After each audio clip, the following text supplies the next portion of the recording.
Doctor പി.എൻ. Suresh Kumar എഴുതിയ വാർദ്ധക്യത്തിലെ മാനസിക പ്രശ്നങ്ങൾ പരിഹാരമാർഗങ്ങൾ എന്ന പുസ്തകം പ്രകാശനം ചെയ്തു. കോഴിക്കോട് മലാപ്പറമ്പിലെ ചേതന ഓഡിറ്റോറിയത്തിൽ സംഘടിപ്പിച്ച ചടങ്ങിൽ ഡോക്ടർ എം.കെ. മുനീർ എം.എൽ.എ. ആണ് പുസ്തക പ്രകാശനം നിർവഹിച്ചത്.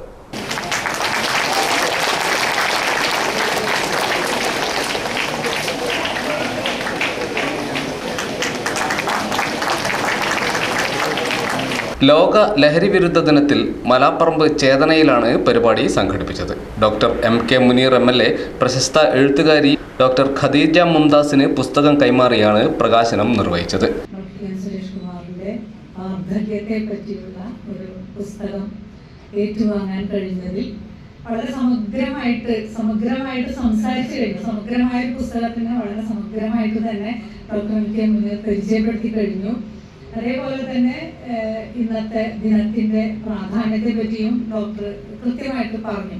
ബാക്കിയുള്ളവരും പറഞ്ഞിരുന്നു, എങ്കിലും വളരെ കൃത്യമായിട്ട് അദ്ദേഹം അത് പറഞ്ഞു. കാരണം ഞാൻ അങ്ങനെ പറയാൻ കാരണം, നമ്മള് യുവജനങ്ങളെ ഈ മയക്കുമരുന്നിനെതിരായിട്ട് ബോധവൽക്കരിക്കുക എന്ന് പറയുമ്പോൾ നമ്മൾ പലപ്പോഴും മറന്നു പോകുന്ന ഒന്നാണ് ഈ ഒരു മയക്കുമരുന്നിന്റെ പിറകിൽ പ്രവർത്തിക്കുന്ന മുതിർന്നവർ, അല്ലെങ്കിൽ അതിന്റെ ഒരു റാക്കറ്റ്. അത് അത്ര ഭീകരമാണ്.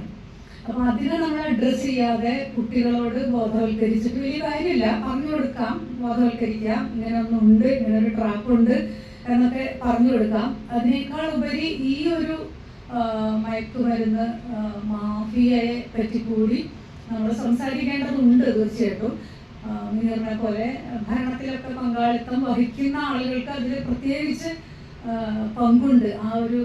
അതിൻ്റെ ഒരു ചെയിൻ ബ്രേക്ക് ചെയ്യുക എന്നുള്ളത് വളരെ പ്രധാനമാണ്.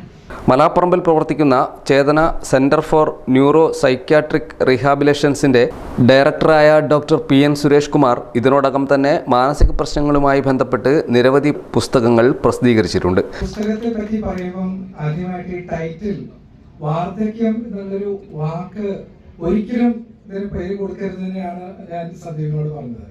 കാരണം വാർദ്ധക്യം എന്നുള്ളൊരു ബുക്കിന്റെ ഈ ടൈറ്റിൽ പിടിച്ച് ഞാനടക്കം നടന്നു പോകുമ്പം ഒരു വയസ്സായിട്ട് മനുഷ്യൻ അയാളുടെ ചില പ്രശ്നങ്ങളെ കുറിച്ച് പഠിക്കാനായിട്ട് പുസ്തകം കൊണ്ട് നടക്കുന്നു എന്നുള്ളൊരു പ്രതീതി വരാതിരിക്കാനായിട്ട് ഞാൻ ഉദ്ദേശിച്ച ടൈറ്റിൽ മനസ്സിന് പ്രായമാകുമ്പോൾ എന്നുള്ളതാണ്. അപ്പൊ പിന്നെ ആർക്കും മനസ്സിന് ചെറുപ്പത്തിലും പ്രായമാവുന്ന ആൾക്കാരുണ്ട്, പ്രായമാകുമ്പോഴും മനസ്സിന് പ്രായമാവുന്ന ആൾക്കാരുണ്ട്. അങ്ങനെ ഒരു സ്റ്റിഗ്മ, ഈ വാർദ്ധക്യം എന്നുള്ള സ്റ്റിഗ്മ നമുക്ക് എടുത്തു കളയാൻ വേണ്ടിയിട്ട് ഞാൻ ഉദ്ദേശിച്ചതാണ്. പക്ഷെ എന്നിരുന്നാലും പുസ്തകം നമുക്ക് വായിക്കണമെങ്കിൽ, വാർദ്ധക്യത്തിലുള്ള ആളുകൾ വായിക്കണമെങ്കിൽ അതിലൊരു ടൈറ്റിൽ വാർദ്ധക്യം തന്നെ വേണം എന്നുള്ളതാണ് നമുക്ക് മനസ്സിലായത്. പിന്നെ ഈ ഒരു പുസ്തകത്തിൽ കൊടുത്തിരിക്കുന്ന ഒട്ടുമിക്ക ചാപ്റ്ററുകളും ഞാൻ എൻ്റെ നിത്യജീവിതത്തിലുള്ള പ്രാക്ടീസ്, പ്രായമായിട്ടുള്ള ആളുകൾ ഡിപ്രഷനായിട്ട് വരാറുണ്ട്, ഡിപ്രഷൻ എന്നുള്ള അസുഖമായിട്ട് വരാറുണ്ട്, പല വിധത്തിലുള്ള ഉത്കണ്ഠ രോഗങ്ങളായിട്ടൊക്കെ വരാറുണ്ട്. അപ്പം ഇവർക്കിപ്പം ഈ അസുഖത്തിന് മരുന്ന് മാത്രം കൊടുത്തു കഴിഞ്ഞാൽ അത് പോരാ. പ്രത്യേകിച്ചും നമുക്ക് മാനസിക പ്രശ്നങ്ങളൊക്കെ ആകുമ്പോൾ എന്താണ് അവർക്കുള്ള രോഗം, അതിൻ്റെ കാരണം എന്താണ്, മരുന്നുകളല്ലാതെ അതിന് മറ്റ് എന്തെല്ലാം പരിഹാരങ്ങളുണ്ട്, മരുന്നുകളുടെ കൂടെ തന്നെ ഇത് പരിഹരിക്കാനായിട്ട് അല്ലെങ്കിൽ കുറച്ചെങ്കിലും അതിന്റെ തീവ്രത കുറയ്ക്കാനായിട്ട് മറ്റെന്തെല്ലാം മാർഗങ്ങളുണ്ട് എന്നൊക്കെ അവർക്കറിയണം. ചടങ്ങിൽ ഡോക്ടർമാരായ AK. Abdul Khader, MG. Vinayakumar, Khadija Mumtaz, Roshan ജിബിലി, Shankar Mahadevan, MK. Radhika തുടങ്ങിയവർ സംസാരിച്ചു.